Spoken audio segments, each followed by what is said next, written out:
Phone बूथवरनं जाऊन phone करायचो आणि 100 रुपये मिनिट असा फोन होता आणि तेव्हा 100 रुपये खूप मोठी अमाऊंट होती. म्हणजे मी त्याला आय लव्ह यू म्हणलं की त्याला त्याचं आय लव्ह यू टू असं ऐकायला आम्हाला जवळजवळ 1.5 महिना लागायचा. प्रत्येक उडणारं वरती जाणारं विमान मला असं वाटायचं की परत येईल काही, परत आली असेल का. आत्ताच्या मला असं वाटतं मुलांना इतकं एक्सपोजर आहे की त्यांना ते झेपणारच नाही.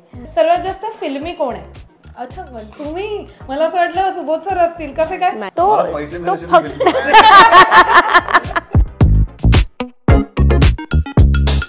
हॅलो आणि नमस्कार. लव गेम रोजच्या नवीन एपिसोडमध्ये तुमच्या सगळ्यांचं खूप स्वागत आहे. एक नवीन जोडी तुमच्या भेटीला घेऊन आली आहे, ती म्हणजे सुबोध भावे आणि मंजिरी.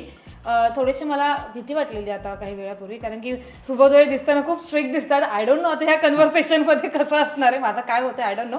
पण कसे आहात दोघंही? आम्ही दोघंही मस्त. कसं चाललंय आता इतक्या वर्षांचा संसार? बरीच वर्ष झाली संसाराला. हे उत्तर बायकोला विचारतो. कसं चाललंय मंजिरी? उत्तम चाललंय. सो मला पहिल्यांदा विचारायचं, किती वर्ष झाली लग्नाला तुमच्या? 23 वर्ष मागे घेऊन जाते थोडंफार. आता 23 वर्ष मागेच जायचं आता पुढचा अर्धा आपल्याला. पहिली भेट आठवते का? कधी, कुठे, कशी झालेली? पहिली भेट आमची 33 वर्षांपूर्वी झाली होती. लग्नाला आमच्या 23 वर्ष झाली, पण आम्ही भेटून ऑलमोस्ट 33 वर्ष झाली. कशी झाली होती ती भेट? आम्ही पुण्याच्या एका संस्थेत एकत्र होतो, नाटकाच्या. नाट्य संस्कार अकादमी नावाची आमची संस्था पुण्यात, बालनाट्य संस्था. त्यामुळे त्याच्यात मंजिरी येत होती आणि मधल्या 2 वर्षात मी जात नव्हतो. आणि 10वीची परीक्षा झाल्यानंतर मी परत जायला लागलो, तेव्हा मी तिला पहिल्यांदा संस्थेत बघितलं आणि it's like love at first sight. Oh wow. मग तुम्ही असं किती दिवसांनी त्यांना विचारायचा निर्णय घेतलात की चल जाऊन मंजिरीला सांगतो? किंवा कसं असायचं आधी की एखाद्या मुलीचं नाव जाणून घेणं पण मोठी गोष्ट असायची की यास तिचं नाव काय आपण जाणून घेऊ? सो तसं कधी ट्राय केलं का? सगळंच ट्राय केलं. तिचं नाव जाणून घेतलं, तिचं घर जाणून घेतलं. ते कसं काय झालं? ती कुठल्या रस्त्याने घरी जाते ते जाणून घेतलं, ती कुठल्या शाळेत आहे ते जाणून घेतलं, सगळं जाणून घेतलं. कारण मी तिच्या पाठीमागे तिला फॉलो करत जायचो सायकलवर. आणि मग ती कुठल्या घरात शिरते, अच्छा हे तिचं घर असावं, मग ती कुठल्या रूटनी जाते घरी, मग तिची शाळेत जायची याची वेळ काय, सगळं जाणून घेतलं होतं. त्यामुळे तुम्ही शाळेत जायचात की ना त्यावेळी? मग माझी शाळा संपली होती ना. अच्छा, तुम्ही कॉलेजला होतात. मग तेव्हा तुम्ही 11वीला असताना ह्यांचा पाठलाग करायचात? म्हणजे ती 9वीत होती तेव्हा. ओके. त्यामुळे तुम्हाला कळलेलं? त्याच्या आधीच आम्ही तिचं 9वी साधारणतः सुट्टीत तिला प्रपोज 8वी म्हणजे 8वी झाली होती आणि त्याची 10वी झाली होती तेव्हा आम्ही स्कूल मधलं प्रेम वगैरे लहान वयातलं. मग तेव्हा तुमची रिॲक्शन कशी होती? कारण की तेव्हा प्रेम म्हणजे काय हे आपल्याला कळतच नसायचंच. तेव्हाच्या मुलांना, आताच्या मुलांना कळतं, पण तेव्हाच्या मुलांना प्रेम म्हणजे काय, कोणता कसा बॉयफ्रेंड असायला पाहिजे किंवा असं काही कळत नव्हतं. तेव्हा तुमची रिॲक्शन काय होती जेव्हा ह्याने प्रपोज केलं आणि ते प्रपोज कसं केलं होतं?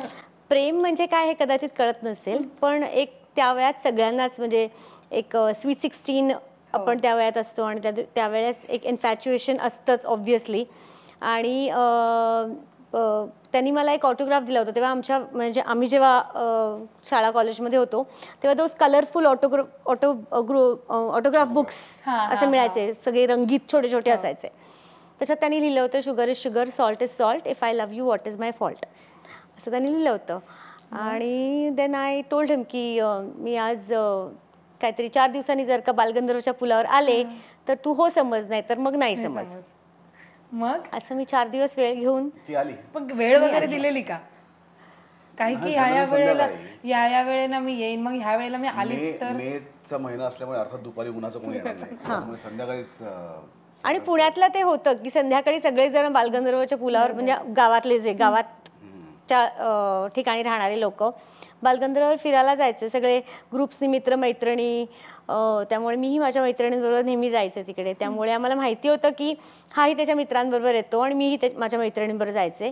त्यामुळे मी त्याला सांगितलं होतं की संध्याकाळी मी जर का आले ह्या दिवशी तर होकार. मग तो होकार दिल्यानंतर ती पहिली भेट काय होती, की काय बोलणं झालं तेव्हा तुमचं? कारण की ऑब्व्हियसली तेव्हा भेटला असाल, आय डोंट नो की नाही. पहिली भेट म्हणजे अशी कधीच, म्हणजे असं असतं ना की प्रपोजल एक्सेप्ट केलं आणि मग एकट्यात कधीच झाले नाही. कारण बरोबर मैत्रिणी, संस्थेतली लोक असायची किंवा माझे मित्र असायचे किंवा तिची बहीण किंवा तिच्या मैत्रिणी असायच्या. एकट्यात भेट नाही झाली. नाही. किती वर्ष म्हणजे असं एकट्यात भेटणं हे खूप इम्पॉर्टंट असतं राईट, प्रेम आणि मग त्याचं एवढं किती काही वर्ष- आमच्या वेळेस काही कळतही काहीच नव्हतं. नुसतं की मित्रमैत्रिणींना आय थिंक मित्रमैत्रिणींमध्ये मिरवायला की हा एक मुलगा आहे बरं का, एक मुलगी आहे बरं का, असं एक पपिला वाडी एक असं हश हुश गंमत वाटणारं लव एवढंच होतं. पण मला नाही वाटत आत्ताच्या मुलांसारखं वी वर डेटिंग असं म्हणता येणार त्याला नाही. date म्हणता नाही. कारण आताच्या मुलं त्याला date म्हणतात. त्यावेळेस हा शब्दच आहे गेस आम्हाला माहिती नसेल. पण एकत्र आम्ही दोघांनी पहिली केलेली गोष्ट म्हणजे आम्ही शैलेश रसवंती गृह नावाचं एक पुण्यात रसवंती गृह आहे, तिकडे आम्ही रस पेला. That was our first date. ₹1. So मी ऐकलं की असं ऐकलं म्हणजे तुमचे खूप सारे इंटरव्ह्यू ऑब्व्हियसली मी स्टडी करून आली. सो त्याच्या आधी तुमच्या ह्यांना जेव्हा भेटणार होतात तेव्हा तुमच्या मैत्रिणीने सांगितलेलं की ह्याला नको डेट करू बाई, तुला काही गरज नाही, असे काही सल्ले मिळालेले होते का तुम्हाला? हो. मिळालेले काय म्हणाले? आमच्या 2 मैत्रिणी आहेत, आमच्या दोघांच्याही मैत्रिणी आहेत त्या खरं तर आमच्या संस्थेतल्याच दोघी जणी आहेत, जयंती आणि शिल्पा नावाच्या. तर त्या दोघींनी मला सांगितलं होतं की एक रेड लाईट दिसतोय, सुबोध नाही. कारण सुबोध ज्या संस्थेतल्या ज्या ग्रुप बरोबर होता तेव्हा तो जरा थोडासा टार्गट बिघडलेल्या मुलांचा ग्रुप, बिघडलेला नाही पण जरा टार्गट मुलांचा ग्रुप असा होता, त्यामुळे नाही म्हणाले होते. आणि आता आमचा इतका घट्ट ग्रुप आहे आता, आणि देव ऑलवेज बीन हिज सिस्टर्स आणि देव बीन माय फ्रेंड्स मोर. पण त्यांचं असं म्हणणं होतं की आमचा जरी भाऊ असेल तरी पण नाही, तू आमची जास्त जवळची मैत्रीण आहे, त्यामुळे नाही सुबोध नाही. मग तेव्हा जेव्हा तुम्ही होकार दिला आणि त्यांना सांगितलं असेल तर अपसेट झाल्या होत्या का? आम्ही सांगितलेलं तुला. हो, जरा अपसेट झाल्या होत्या. पण हळूहळू जसं सुबोध मला भेटण्याच्या नादात किंवा मला भेटताना जेव्हा आम्ही एकत्र असायचो सगळेजण, तेव्हा बहुतेक त्यांनाही कळलं असेल की हा जरा शहाणा मुलगा आहे. सो त्या मैत्रिणींना जेव्हा तुम्ही भेटलात तेव्हा तुम्ही त्याला खडसावलं होतं की काय यार तुम्ही कधीच नाही, पटवायला ट्राय करतो आणि तुम्ही आपल्याबद्दल जे कोणी त्यांचं मत बनवून देतात त्यांना आपण कशाला खडसवायचं. कारण आपण बऱ्याच वेळेला एखाद्या माणसाला न भेटता आपण त्याच्याविषयीचं मत बनवून घेतो आणि मग त्याला भेटल्यानंतर आपल्याला लक्षात येतं की अरे नाही, कारण ते ऐकिवत असतं ना, कुठनं तरी ऐकलेल्या गोष्टी असतात ज्यांनी आपण एखाद्या माणसाविषयीचं मत बनवतो. आणि जेव्हा आपण प्रत्यक्ष त्या माणसाला भेटतो तेव्हा तो खूप वेगळा असतो. त्यामुळे असं कधीच कोणाबद्दल मत बनवू नये, आणि जर बनवलं असेल तर त्याला कशाला खडसवायचं, त्याचं आपोआप आपल्याला भेटल्यानंतर गैरसमज दूर होतात. सर मंजिरी मॅम नाही बोलले असतील तर पुढचा प्लॅन काय होता? जी कोणाला माहिती आहे, एवढा विचार करून आयुष्य जर मला ठरवता आलं असतं तर काय पाहिजे होतं, काहीच नाही. ओके, नाही म्हणजे अगदी हीच पाहिजे असं होतंच, बट नाहीच म्हणाली असती तर नाही काही नाही. आता तुम्ही मला म्हणालात की सुबोध मवाली टाईप असं होतं, तर ते काय करायचे मवाली टाईप? नाही, खरं तर मला नाही माहिती हे, कारण मी त्या माझ्या ज्या मैत्रिणी होत्या, आमचा जो ग्रुप होता, तर ते आमच्या संस्थेत खूप आधीपासून होत्या. त्यामुळे त्यांनी सुबोधला बघितलं होतं आधी. आय थिंक मी सुबोधला बघितलंच नव्हतं. मला जेव्हा सुबोध आला तेव्हा तो असा एक छान चॉकलेट रोमॅन्टिक मुलगाच आला समोर. त्यामुळे म्हणजे असं बोलतात ना, औरत अपने पसंदीदा, ती म्हणा ना, आता चालू आहे सोशल मीडियावर, तसंच काहीतरी झालं असेल सुबोध सरांबरोबर. तर आता तुम्ही घरच्यांना कसं सांगितलं? म्हणजे मी असं ऐकलं की तुम्ही डेट केलं, त्याच्यानंतर तुम्ही कॅनडाला जायचा निर्णय घेतला आणि मग त्याच्या आधीच घरच्यांना सांगितलं की माझं ह्याच्यावर प्रेम आहे वगैरे. तर ते कसं घडून आलं घरच्यांना सांगणं? मी माझ्या आईला सांगितलं ही जायच्या आधी की असं असं आहे. तेव्हा मी 12वी झाली होती तुझी? नाही, FY ला होतास. FY ला होतो. आणि आई म्हटली की आधी शिक्षण पूर्ण कर, नोकरी विक्रीचं बघ, मग आपण बघू जेव्हा ते सगळं होईल तेव्हा. कारण तेव्हा वय पण नव्हतं इतकं, आणि तिला असं वाटलं की हे तात्पुरतं आहे, आई काय मला ओरडली नाही किंवा असं कसं केलंस तू वगैरे, असं काही नाही. शांतपणे मला सांगितलं ठीक आहे, तू पहिल्यांदा आधी शिक्षण पूर्ण कर, तुझं आधी आयुष्यात पुढे काय करायचं त्याचा विचार कर, मग पुढचं पुढे. आणि हिलाही आय गेस तेच तिच्या आईवडिलांनी सांगितलं. हो, मी आई बाबांना नाही, माझ्या आईलाच सांगितलं होतं मीही.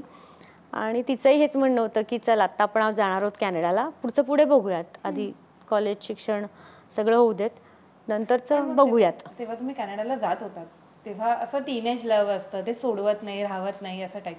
पण जेव्हा कॅनडाचा निर्णय घेतलात तेव्हा ते असं विचार केलेला की हे राहील, किंवा तो क्षण आठवते का एअरपोर्टवर जातानाचा, की ते फिलिंग्स आठवतात का? ते फिलिंग्स काय होते? रडला होतात का? मिस केलं होतं? तुम्ही सोडायला गेला होतात का त्यांना? नाही, मी सोडायला नव्हतो गेलो. ती जायच्या आधी तिच्या घरी गेलो होतो मी पुण्यातल्या, आणि तेव्हा तिची बॅग भरणं वगैरे सगळं चालू होतं. आणि मला लक्षात आलं की आता हे म्हणजे थांबू शकणार नाही आपण काही झालं तरी सुद्धा, ही जाणार तर आहेच आहे. आणि आय थिंक त्यांची गाडी येईपर्यंत मी घरी थांबला होतो. होतास. आणि गाडीत ती फायनली बसल्यानंतर आणि ते लोक मुंबईला निघाल्यानंतर मी निघालो. पण ती हुरहुर तर होतीच आणि पुढचे अनेक दिवस इनफॅक्ट ती येईपर्यंत तशीच होती. कारण आम्ही भेटलोच नव्हतो 4-5 वर्ष. ती काही कॅनडामध्ये होती, बघितलंही नव्हतं एकमेकांना. कारण आता काही फोन नव्हते ना, व्हिडिओ चॅट होतं ना, मेल, फक्त ईमेल होत्या आणि पत्र होती, याच्या पलीकडे काहीच नव्हतं. त्यामुळे तिला बघितलं नव्हतं. त्यामुळे प्रत्येक उडणारं वरती जाणारं विमान मला असं वाटायचं की परत येईल, काही परत आली असेल का, किंवा कुठली कॅनडाच्या संबंधितली गोष्ट ऐकायला मिळाली, बघायला मिळाली की असं एक तार छेडली जायची हृदयातली, तसं व्हायचं. सर लॉंग डिस्टन्स रिलेशनशिप तेव्हाचं म्हणजे अगदीच डिफिकल्ट होतं. ते कसं मॅनेज केलं? अगदीच फोन करायला मिळाला, आता तो चान्स पहिला, अगर कोणता एक चान्स मिळतो ना की हा फोन करायचा एखाद्या व्यक्तीला, तर तो फोन केल्यानंतर मग काय बोलणं व्हायचं? किती दिवसांनी फोन व्हायचे? बोलणं व्हायचंच नाही, कारण तेव्हा फोन पण खूप महाग होता.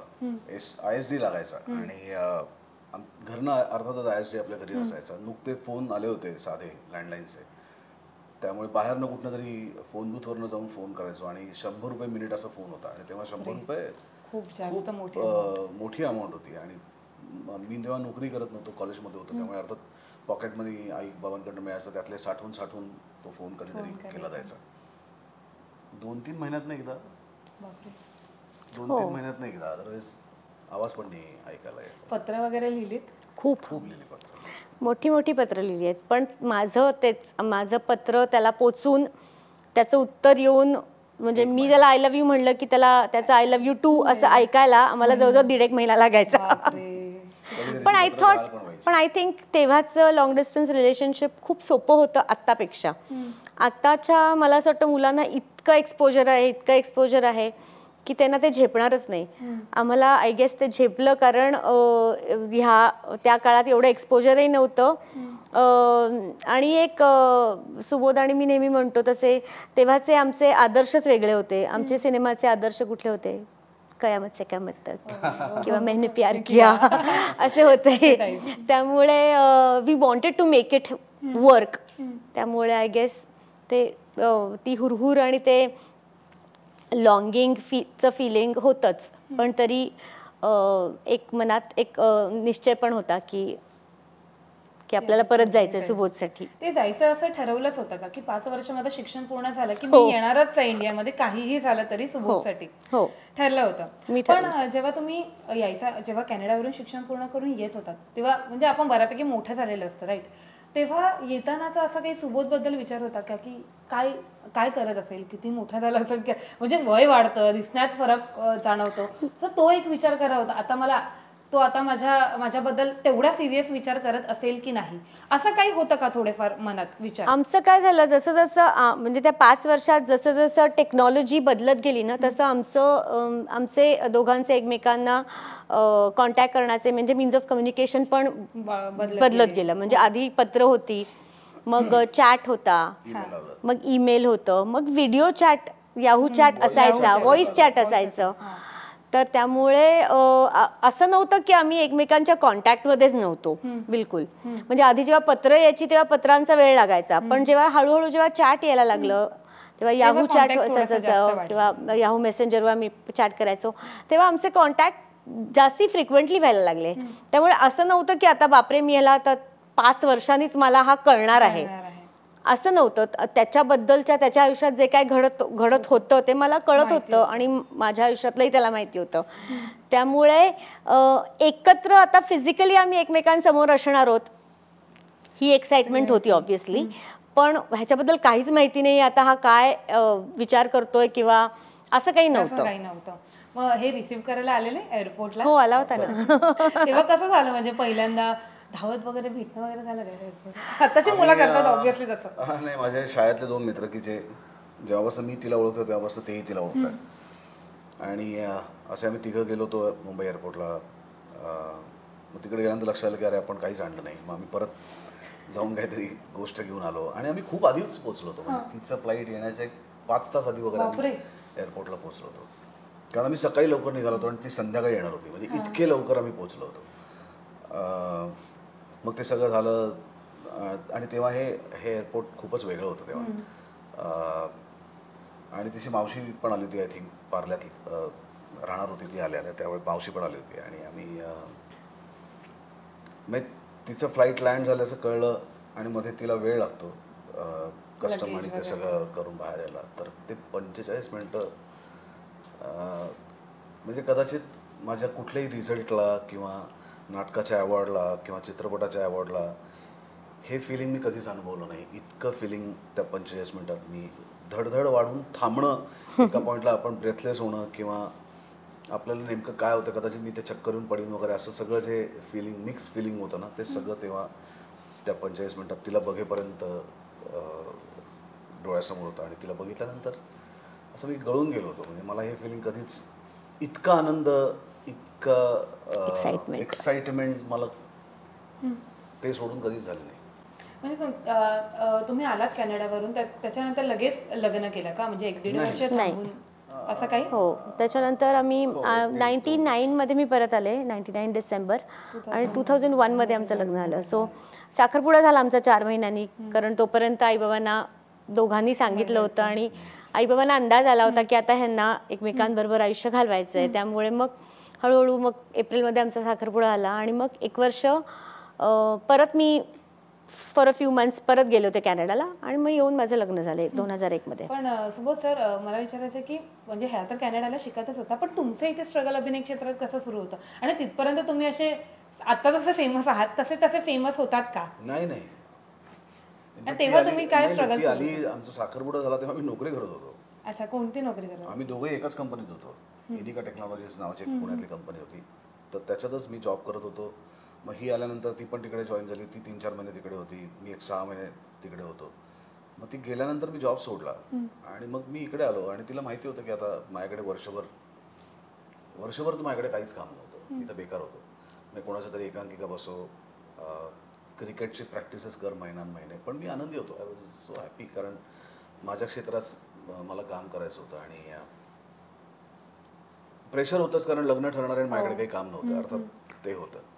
पण आम्ही दोघं बोललो आणि ती म्हणली की तू कर, त्याच्यात मी नोकरी करणारच आहे. त्यामुळे तिने आल्यानंतर तिने जॉब करायला सुरुवात केली. तोपर्यंत माझ्याकडे काही काम नव्हतं. लग्नानंतर तिचा पायगुण म्हणून माझ्याकडे हळूहळू काम यायला लागलं. मग पहिली सिरियल, मग दुसरी सिरियल, त्याच्यातनं पुढचं काम, सिनेमा, नाटक.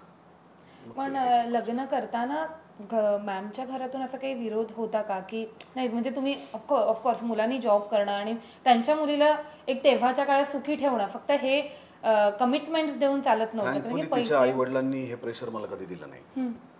माझ्या आई वडिलांनी पण हे प्रेशर मला कधी दिलं नाही.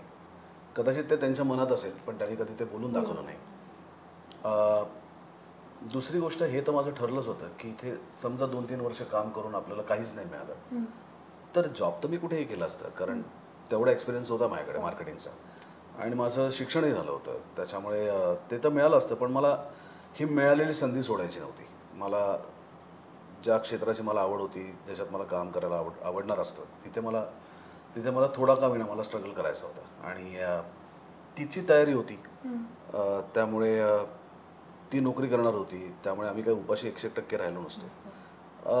थोडे दिवसानंतर, कदाचित ती लग्नानंतर सुद्धा 1-1.5 वर्ष जर मला काहीच काम मिळालं नसतं तर मला गिल्टी वाटलं असतं.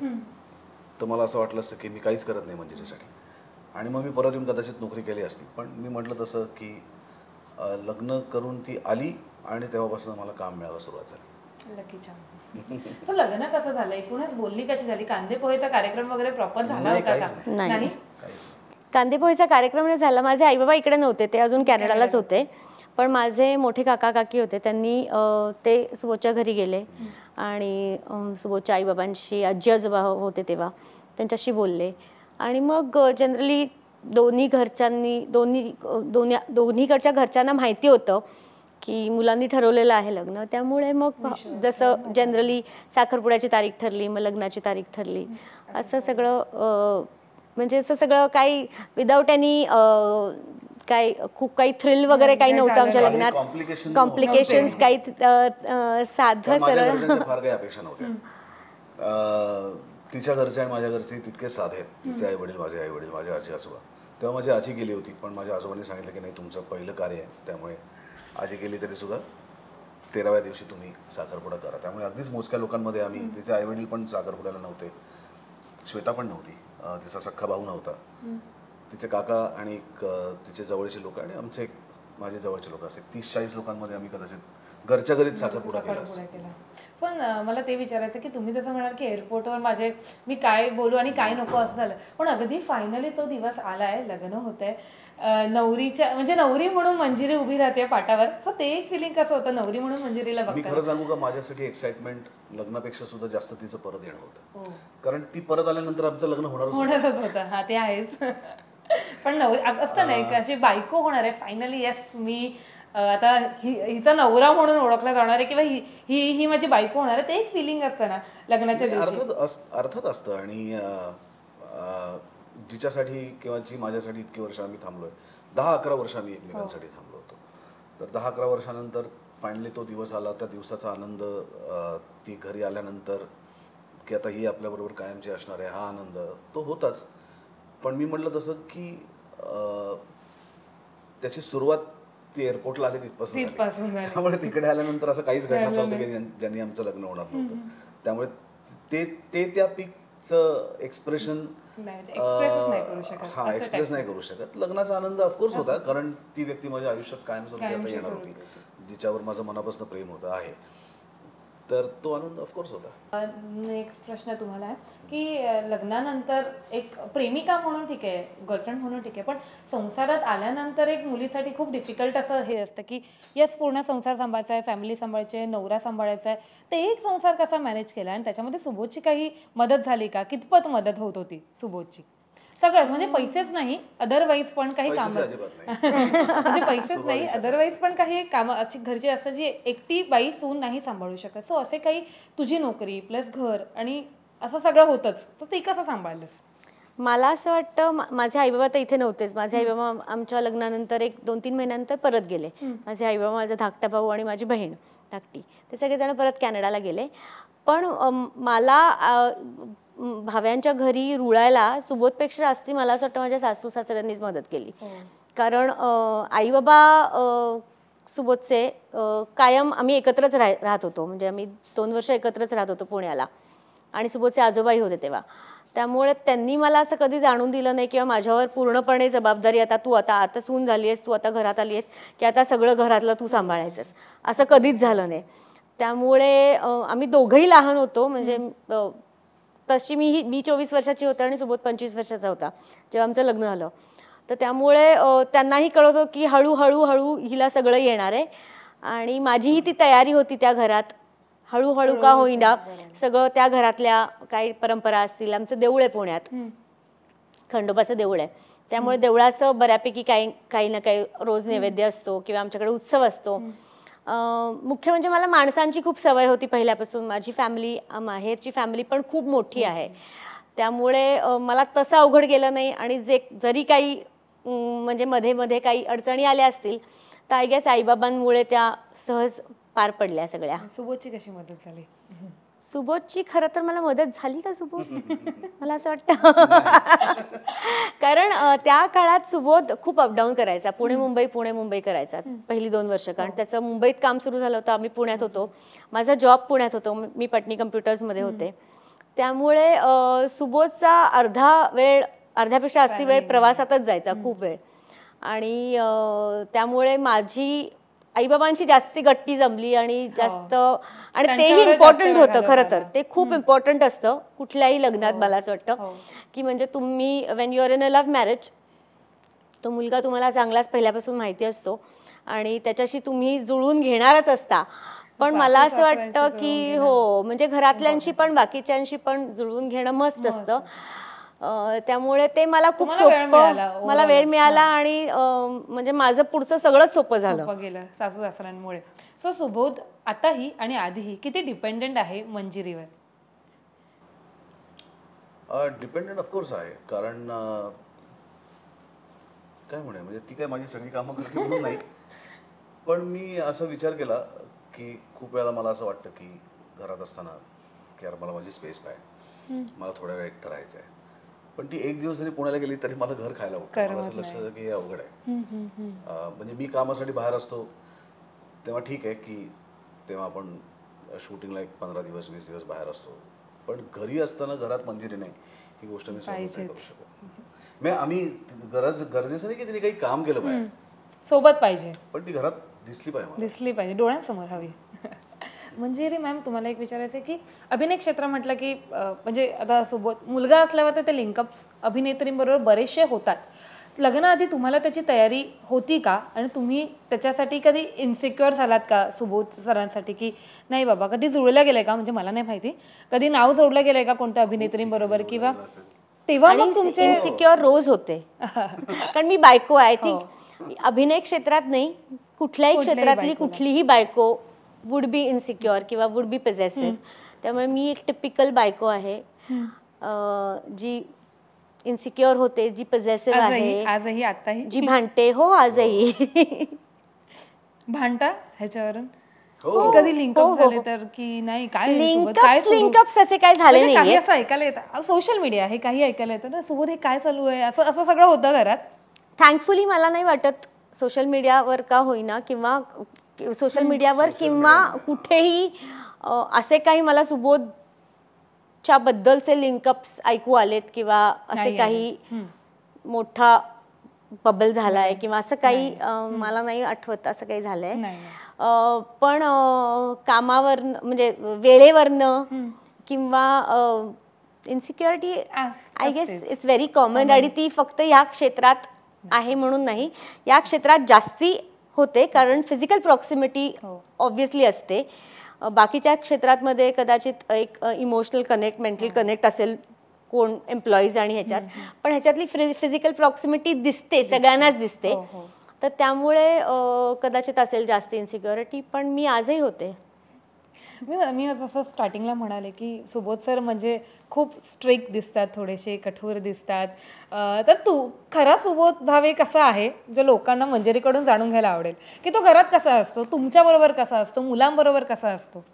मला असं वाटतं तो स्ट्रिक्ट वगैरे असं काही नाहीये. तो थोडासा I will say conservative reserved आहे, पण एकदा त्याची ओळख झाली त्या माणसांशी किंवा त्या पर्टिक्युलर ग्रुपशी, किंवा तो भयंकर खट्याळ आहे, तो खूप फूडी आहे, त्याला भयंकर खायला प्यायला आवडतं, आणि तो एक टिपिकल नवरा, टिपिकल बाबा आहे. आता तुम्ही या क्षेत्रात प्रोड्युसर म्हणून आहातच, पण तुम्हाला कधी अभिनय क्षेत्रात अभिनय करावा असं वाटला नाही का, की अभिनय करूया? संस्थेमध्ये जेव्हा तुम्ही एकत्र शिकत होतात, काम करत होतात तेव्हा? कदाचित त्या काळात घरच्यांनी किंवा त्या काळात एक छंद म्हणून त्याच्याकडे बघत असेल. त्याच्या पलीकडे तिचं कधीच करिअर ओरिएंटेड ती ह्या क्षेत्राविषयी कधीच नव्हती. 23 वर्षांचा संसार झालाय, दोघांमध्ये काही बदल जाणवतात का, की काय बदल झालेत, की बाबा तुम्ही कधी डिस्कस केलंय का, की अरे सुबोध तू खूप बदललास, म्हणजे काही खूप चेंजेस झालेत, म्हणजे तुझ्यामध्ये असे बऱ्यापैकी म्हणजे माणूस म्हणून असेल किंवा काही असं काय आहे का, तुम्हाला काय जाणवतं? हो, असते, खूप आहेत. म्हणजे तेव्हाची मंजिरी आणि आताच, तेव्हाची मंजिरी आताची मंजिरी, तेव्हाचा सुबोध आताचा सुबोध, काय फरक आहे? एक तर लुक्स मध्ये खूप फरक आहे आमच्या दोघांच्याही. नाही, आणि गंमत सोडून पण हो फरक तर आहेच. तेव्हाचा आय थिंक आत्ताचा सुबोध खूप जास्त, तेव्हाही तो पॅशनेट होता त्याच्या कामाबद्दल, पण आता तो जास्त कामाबद्दल पॅशनेट आहे. तेव्हा मला असं वाटतं तो माझ्याबद्दल जास्त होता. Nice answer. सुबोध सर? नाही, मी असं काय बदल तर खूप झाले डेफिनेटली, माझ्यात तर प्रचंड झालेत. आणि लग्नानंतर असं मी म्हणणार नाही, या क्षेत्रात आल्यानंतर जास्त बदल झालेत, किंवा नाटक माझ्या आयुष्यात आल्यानंतर खूप बदल झालेत. आधी मी केअरफ्री होतो सगळ्याच गोष्टींबद्दल, मी हा शब्द शोधत होतो जास्ती. बिनधास्त होतो, भीती नाही वाटायची मला कुठल्याच गोष्टींची. म्हणजे आता भीती वाटते असं नाही, पण आता मी खूप जास्त जपून अतिरिक्त शहाणपणा करून मी कुठलीच गोष्ट करणार नाही, कारण मला माहिती आहे की माझ्या पूर्ण शरीरावरती माझा सगळा बिझनेस अवलंबून आहे, आणि त्यामुळे त्याला मी खूप जपतो. आणि दुसरी गोष्ट, मला नो नॉनसेन्स ह्याच्यात मी गेलो आहे. म्हणजे आधी मीच नॉनसेन्स होतो खूप, पण आता मी नो नॉनसेन्समध्ये गेलो, कारण मला असं वाटतं की मी तर ज्या कामासाठी आलो आहे त्या कामामध्ये मला नॉनसेन्सपणा नको आहे. आणि कधी कधी मलाच माझा कंटाळा येतो, त्यामुळे आय एम शुअर की मंजिरीलाही तो खूप येत असेल किंवा माझ्या आजूबाजूच्या लोकांना येत असेल, की खूप अतिरिक्त विचार, खूप गंभीर झालं माझ्या कामाविषयी मी. मला कामामध्ये टाइमपास केलेला नाही आवडत. म्हणजे तिथली सिन्सिअरिटी घालून ते प्रश्न विचारतात ना मला प्रमोशनला की काय मजा केली, तर मला असं वाटतं की मजा करण्यासाठी नाही जातो मी तिकडे, आम्ही काम करण्यासाठी जातो. आणि ते काम माझ्यासाठी खूप महत्वाचं आहे. म्हणजे टाइमपास करायला शूटिंग संपल्यानंतर मग तुम्ही वाटेल तो टाइमपास करायचा, पण काम चालू असताना मला असं वाटतं की कामावरती फोकस पाहिजे तुम्ही. हा लाईट मूडमध्ये काम होणं ही वेगळी गोष्ट आहे, पण ज्याच्यासाठी आलोय त्याच्याकडे दुर्लक्ष करून इतर गोष्टींमध्ये वेळ घालून आणि त्याचा परिणाम त्याच्यावरती होणं हे मला खूप त्रासदायक होतं.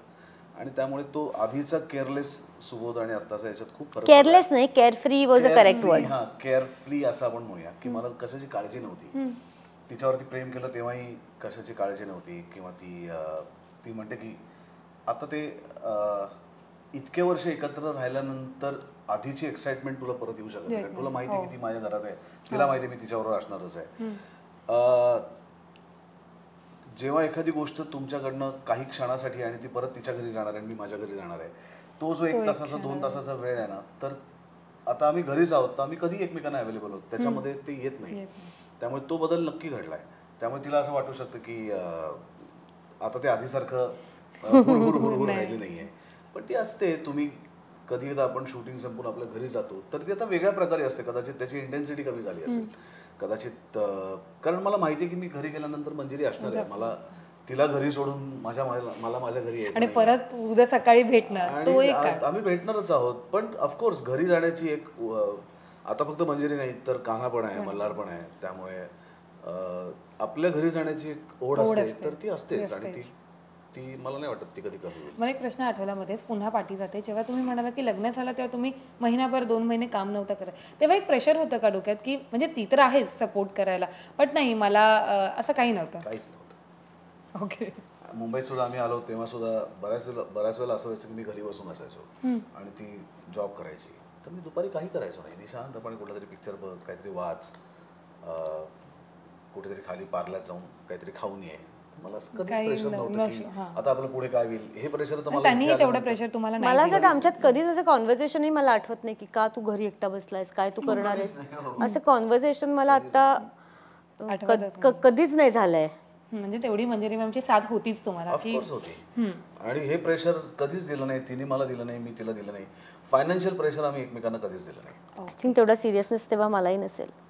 का मी माझं करत होते, माझा जॉब होता, त्याचं म्हणजे हा मी एकत्र बसून असा. माझा एक स्वभाव आहे जो मला खूप आवडतो, म्हणजे मला प्रेशर नाही आहे. पैसे नाहीत किंवा काम नाही या गोष्टीचं मला प्रेशर नाही आहे. मला असं वाटतं काय होईल, घर विकायला लागेल, पैसे नसतील तर असं आपण ठरूया. होऊन काय होणार आहे, तर हे होईल ना, ठीक आहे परत घेऊ. त्यामुळे त्याची भीती नाही, त्याचं दडपण नाही, मला कधीच येत नाही. चांगलं काम होण्याचं दडपण ऑफकोर्स येतं, पण काम नाही या गोष्टीचं दडपण नाही. म्हणजे तुम्हाला प्रश्न आहे की सुबोध भावे मंजिरीचं कौतुक कशा प्रकारे करतात? अरे बापरे, खूप करतात. कसं करतात? एक तर तो माझ्या मागेही खूप जणांना माझ्याबद्दल सांगतो, जे मला ऐकू येतं नंतर, त्यामुळे ते छान वाटतं. दॅट इज आय थिंक सर्वात इम्पॉर्टंट, की तुमच्या समोर न केलेलं कौतुक आणि तुमच्या मागे केलेलं कौतुक. आणि माझ्या समोर केलेलं कौतुक म्हणजे तो माझ्यासाठी बऱ्यापैकी गिफ्ट्स आणतो. कुठेही शूटिंगला गेला की त्या जागेच्या काय म्हणजे खासियत असलेले काही साड्या आणतो ज्या मला खूप आवडतात.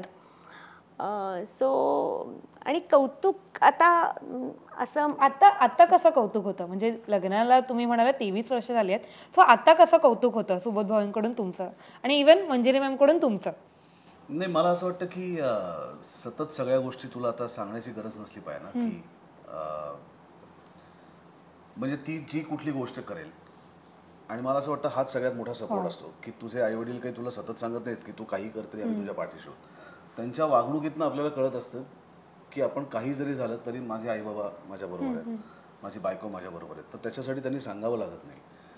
तर ही गोष्ट आमच्या कुटुंबामध्ये न सांगता गृहीत धरणं वेगळी गोष्ट आहे आणि आपला विश्वास असणं वेगळी गोष्ट आहे. तर हा विश्वास आमच्या प्रत्येकामध्ये आहे की काही झालं तरी सुद्धा एखादी गोष्ट डोक्यात असेल तर ती करायला घाबरू नकोस. ती कर, काहीही झालं तरी सुद्धा आपण एकत्र असू. माझा सपोर्ट तुला असेल. त्यामुळे हे काही तिला मी बोलून दाखवण्याची गरज नाही, ते तिलाही माहिती आहे आणि ते तिन्ही मला बोलून दाखवण्याची गरज नाही, कारण ते मलाही माहिती आहे. त्यामुळे ही जी गोष्ट आहे ना, मला असं वाटतं ही सगळ्यात महत्त्वाची आहे की मग तुम्हाला एखादी गोष्ट करण्याचं धाडस आपोआप तुमच्यामध्ये येतं, कारण त्याच्यासाठी तुम्हाला माहिती असतं की तुमच्या माणसांचा, तुमच्या आईवडिलांचा, सासू सासऱ्यांचा, नवऱ्याचा, मुलांचा, भावंडांचा सपोर्ट तुम्हाला असणार आहे आणि तुम्ही पडलात तरी तुम्हाला सावरायला ती माणसं असणार आहेत. आणि ही गोष्ट एक नकळत आमच्या सगळ्यांमध्ये आहे आणि जी कदाचित त्याच्यामुळेच एक अनसेड बॉन्ड आहे जो आम्हाला सांगावा लागत नाही. जी माझ्या आई बाबांकडनं, आजी आजोबांकडनं मला मिळाली, तीच मला असं वाटतं की मंजिरीला तिच्या आई वडिलांकडनं मिळाली, तीच आमच्यामध्ये आहे. इन शॉर्ट मला खूप गिफ्ट्स मिळतात, मी त्याला फक्त गिफ्ट्स देत नाही, पण हा एक अनसेट बॉन्ड आहे असं त्यांनी सांगितलं. सो आता इतकी वर्ष झालेत, मागे वळून बघताना असा कोणता क्षण असेल तर तुम्हाला पुन्हा जगावं असं वाटेल, अर्थात किंवा तो तुम्हाला एखादा तुमचं क्षण असेल कॉलेज तर लाईफ, दुरुस्त करावं असं वाटेल? हे बघ, लग्न मला असं वाटतं की एक एक न टाळता येणारा भाग असतो. तो तुम्ही करता आणि मग तुम्ही एकमेकांच्या बरोबर असता आयुष्यभर. पण मला ह्याच्याबरोबर ती जी 10 वर्ष आहेत ना, ती 10 वर्ष पुन्हा मला जगवायची वाटली लग्नाच्या आधी. ओके. आणि कोणता क्षण दुरुस्त करावा असं वाटलं? नाही, कुठलंच नाही. मला असं वाटतं त्याच्यामुळेच आमचं आयुष्य आता जे काही आहे ते आहे. तुम्हाला? नाही, मला पण नाही. सेम. आता संसार तर आहेच, पण एखाद्या दोघांनाही एकमेकांना काही कॉम्प्लिमेंट द्यायची झाली तर ती कशी द्याल? आणि एखादं काही कन्फेस करायचं झालं तर ते काय कन्फेस करू शकाल? कन्फेस तर तिला आता काय, मी तर रोज उठूनच तिला कन्फेस करतो. इथे कशाला. पण कॉम्प्लिमेंट मला असं वाटतं की मी माणूस घाणा नाही आहे, पण अनेक गोष्टी असतात ज्या माझ्या डोक्यात असतात पण ते करायच्या राहून जातात. आणि मंजिरी असते जी ती पहिल्यांदा करते आणि मग ती सांगते. त्यामुळे हे जे इनकम्प्लीटनेस आहे ना माझ्यातला, तो तिच्यामुळे मी कम्प्लीट करू शकतो. माझं घर, तिचं घर आणि ही सगळी माणसं आमच्या आजूबाजूची, हे जोडून ठेवण्याचं सगळ्यात मोठं कसब तिचं आहे. आणि ती जर नसती तर माझे आई बाबा काय मला सोडून देणार नव्हते. पण बाकी माझ्या इतर लोकांशी माझा कितपत संबंध राहिला असं मला माहीत नाही, कारण तुम्हाला काही गोष्टी ह्या नाती टिकवण्यासाठी कराव्या लागतात, जी गोष्ट माझ्यात नाही पण ती तिच्यात आहे. मॅम, तुम्ही? कॉम्प्लिमेंट देण्यासाठी मला असं वाटतं की मला असं वाटतं, नेहमी मी सांगते आणि हे खरंच आहे की मला एक खूप खरा सच्चा माणूस मिळाला आहे. He is a very true pure hearted soul. आणि तो म्हणजे अर्थात तो माझ्या आयुष्यात नसता तर मला नाही वाटत की मी एवढी बॅलन्स्ड आणि सेन राहू शकले असते. ओके. खूप छान वाटलं तुमची लव्ह स्टोरी ऐकून. आपण आता गेमकडे वळूयात. ओके. सो हे 2 ॲरोज आहेत. मी तुम्हाला काही प्रश्न विचारणार आहे. तो जी गोष्ट तो करत असेल त्याच्याकडे ॲरो करायचा, स्वतः करत असेल तर स्वतःकडे ॲरो करायचा. Okay. Start. Who is more protective? Protective कोण जास्त आहे? मंजिरी. ओके. आर्ग्युमेंट्स पहिलं कोण सुरू करतं? मंजिरी. सर्वात जास्त पैसे कोण खर्च करतं? मंजिरी. सर्वात जास्त आळशी कोण आहे? सुबोध. मी हलवलंच नाही. हलवलंच नाही. सॉरी आधी सर्वात आधी कोण म्हणतं? मुलींना सॉरी म्हणायला. सर्वात जास्त रोमॅन्टिक कोण आहे? Oh my God, Subodh sir, तुमच्याकडे काही ॲरो येतच नाही आहेत. बर्थडेज आणि ॲनिव्हर्सरीज कोण विसरतं? कोणीच नाही. कोणीच नाही. सरप्राईज कोण जास्त देतं?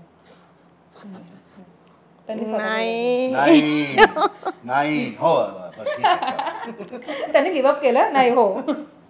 सर्वात जास्त आय लव्ह यू कोण म्हणतं? सतत. मंजिरी. काही त्यांनी बाणच ना दाखवलंय कधी. सुबोध. आपण माझ्याकडे नाही, मग दोघंही. अच्छा, त्यांना दोघांनाही वाटतं की. सर्वात जास्त फिल्मी कोण आहे?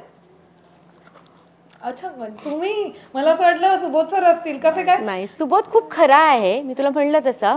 तो मला पैसे मिळाले फिल्मी म्हणता येणार नाही, नाटकी म्हणूयात का, मग नाटकी मी आहे. अच्छा, की मला ते सगळं म्हणजे असं असतं ना की आता हे जर ऍक्टर आहेतच, काही डायलॉग विलॉग म्हणून पटवणार किंवा राग नाही, आला असं तर काय नाही ना? असं काय नाही. अच्छा. नाही. सर्वात जास्त इमोशनल कोण आहे? पटकन रडू येतं. खूप सतत सतत सारखं फोन कोण करतं? मंजिरी. बापरे. मंजिरी मॅम असं जिंकल्यातच, जमातच जिंकल्यामध्ये काहीच नाही. सो हा शेवटचा प्रश्न होता. सो आणखी एक गेम आहे जो मी ह्या दोघांबरोबर खेळणार आहे. तुम्ही बघितलं असेल की नववधू जेव्हा घरात एंटर करते तेव्हा नवरा नवरीबरोबर काही एक गेम होता, तो तसा एक गेम आहे. त्यासाठी मला तुमच्या दोघांपैकी कोणाची तरी अंगठी लागेल. ती अंगठी मी त्यात टाकणार आहे आणि तुम्ही दोघांनीही ती अंगठी शोधायची आहे. ओके? ती मिळणार ना परत?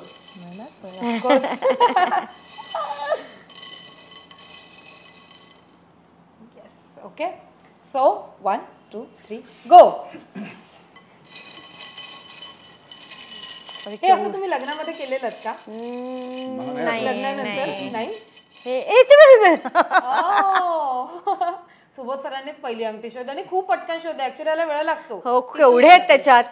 हो, टिश्यूज आहे ना प्लीज. सो मंजिरी मॅमला मला एक प्रश्न विचारायचा. सरांची नवीन सिरियल येते, त्याच्यामुळे ते खूप असे यंग दिसत आहेत, पण 20 वर्षांचे वाटत आहेत जवळपास. तर तेव्हा पण ते तसे दिसत होते का जेव्हा तुम्ही डेट करत होता तेव्हा, किंवा जेव्हा एअरपोर्टवर बघितलं असेल तेव्हा ते तसे दिसत होते का, एकदम क्लीन शेप वगैरे? जे आताही आहेतच. मला असं वाटतं खूपसं साम्य आहे. अगदी जसं ते AI मध्ये आता आलाय तसा दिसत नाहीये, पण खूप जवळपास आहे, खूप जवळपासचं आहे साम्य. म्हणजे जुने फोटो काढून बघितले तर आता आमचा मोठा मुलगा जसा दिसतोय कान्हा, खूप माझ्यासारखा. अर्थात तो माझा, पण तरी तो आता जसा दिसतो तसा मी दिसत होतो. कारण खूप आम्हाला खूप मेसेजेस, खूप लोकांना असं वाटलं की कान्हाच काम करतोय सुबोधच्या लहानपणीचा. तर ऑब्व्हियसली नाहीये ते. कॉंग्रॅच्युलेट केलं की अरे वा, आता कान्हा पण आला काही म्हणजे अगदीच खूपच म्हणजे लहान दिसतात. तुम्हाला जेव्हा पहिल्यांदा बघितलं, म्हणजे प्रोमो बघितला किंवा फोटोज बघितले, तेव्हा तुम्हाला काय वाटलं? अरे एकदम छान वाटलं, काही छान वाटलं, मस्तच वाटलं. फक्त असं एकदम टेन्शन आलं मी, अरे बापरे आता सुबोध असा दिसणार आहे आणि मी अशी दिसणार आहे का? कारण तो तर दिसू शकतो टीव्हीवर तसा, मी तर खरीच अशी दिसणार आहे. खूप सुंदर दिसता, खूप छान दिसता, क्यूट दिसता. सो आपण आता लोचाकडे वळणार आहोत. मला विचारायचं आहे की आयुष्यात तुमचा जो 23 वर्षाचा संसार आहे, काहीतरी लोचा झाला असेल. 33 वर्षाचं रिलेशनशिप आहे, काहीतरी एक लोचा झाला असेल, त्याच्यामध्ये मग तुम्ही एकत्र आलात किंवा अगदीच लोचा प्रॉब्लेम्स असतात ना, तसं काही झालंय का?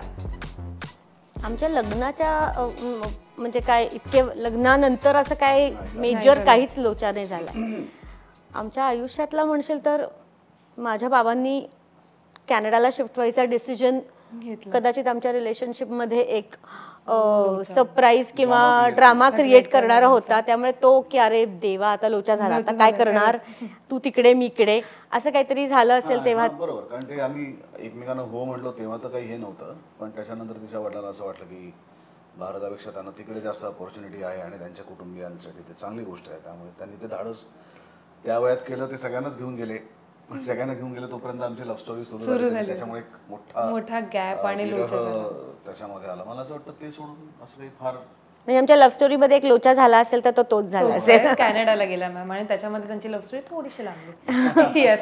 सो थँक्यू सो मच, खूप मजा आली. खूप मला तुमची लव्ह स्टोरी जाणून घ्यायचा प्रयत्न केला मी एक छोटासा. So thank you. आणि आमच्याकडून तुम्हाला एक छोटंसं गिफ्ट आहे. थँक्यू. थँक्यू. वाटलं तुमच्याशी गप्पा मारून.